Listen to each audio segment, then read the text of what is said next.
Good morning, boys and girls. My name is Miss Sherri, and I'm from Blair County Head Start.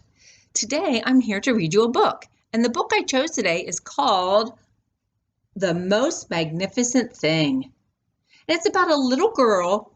It looks like she's going to try to build something, and she has her little puppy with her. The author of the book is Ashley Spires. Do you know what the author does?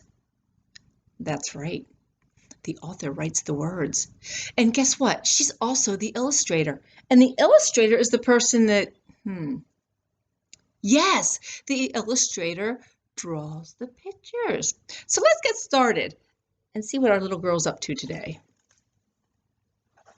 The most magnificent thing. This is a regular girl and her best friend in the whole world. They do all kinds of things together. They race, they eat, they explore, and they relax. She makes things, he unmakes things. One day, the girl had a wonderful idea. She is going to make the most magnificent thing. They're doing all kinds of things together. She knows just how it will look. She knows just how it will work. And all she has to do is make it, and she makes things all the time, easy peasy. First, she hires an assistant. Who's her assistant? Looks like her puppy's her assistant. Next, they gather their supplies. They set up somewhere out of the way, and they get to work. Uh-oh. Look where she set up. Looks like she set up on the sidewalk. And look at these people. Do they look happy? I don't think so. I don't think she's quite out of the way as she thinks she is. The girl tinkers and hammers and measures. With her assistant, pounces and growls and chews. When she is finished, she steps back to admire her work. She walks around one side. Her assistant examines the other. It doesn't look right. Her assistant picks it up and gives it a shake. Doesn't feel right either. They are shocked to discover that the thing isn't magnificent or good. It's even sort of okay. It's all wrong. The girl tosses it aside and gives it another go.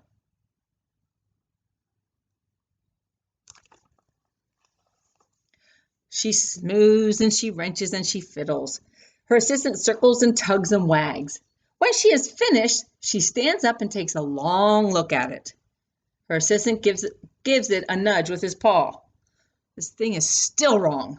She decides to try again. Oh my goodness. Does anybody tell me what that face looks like?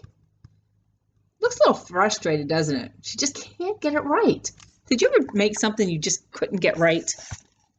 The girl saws and glues and adjusts. She stands and examines and stares. She twists and tweaks and fastens. She fixes and straightens and studies.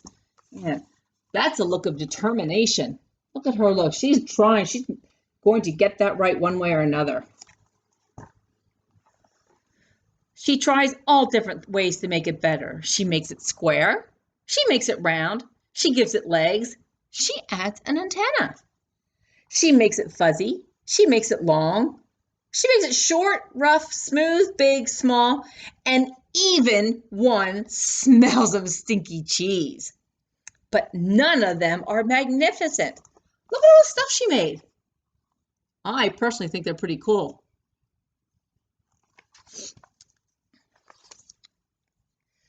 Her hard work attracts a few admirers, but they don't understand. They can't see the magnificent thing that she has in her mind.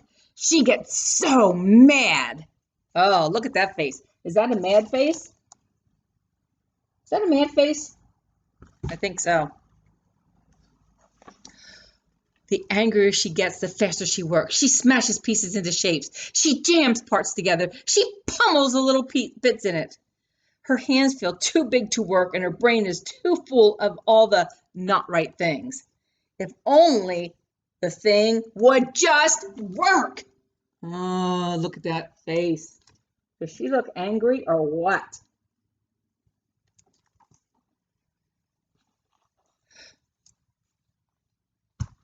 Crunch! Oh my, what happened to her hand? That looks like it hurts. The pain starts in her finger. It rushes up to her brain, and she explodes. It's not her finest moment. I think we've all had times when we've exploded. That looked like it really hurt though. I think I'd explode a little bit. I'm no good at this. I quit. Her assistant suggests a walk. Well, you know what? I think that is a good idea. When you're frustrated, sometimes it's best to walk away and maybe come back to it later. It's not much help at first. But before long, she starts to feel different. Bit by bit, the mad gets pushed out of her head. She's starting to look a little happier.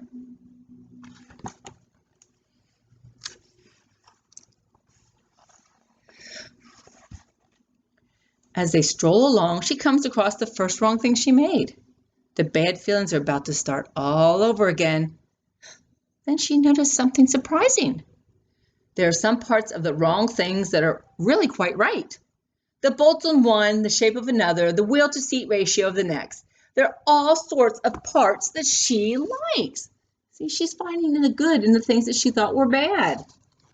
That's really a good attitude. By the time she reaches the end of the trail, she finally knows how to make the thing magnificent. She gets to work. She works carefully and slowly, tinkering, hammering, twisting, fiddling, gluing, painting. Her assistant makes sure there are no distractions. And look what he's doing. But look at the people behind. Look what they're doing.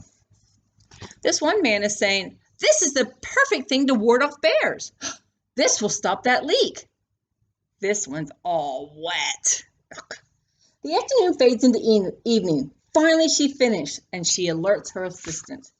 Look, she's all finished. The pair take a good long look. It leans a little to the left, and it's a bit heavier than expected. The color could use a bit of work too, but it's just what she wanted. They climb aboard and take it for a spin. They are not disappointed. It really is the most magnificent thing. Look at that, boys and girls. What did she make? Did she make a scooter for her puppy? That is awesome. And what do we say at the end of the story? The end.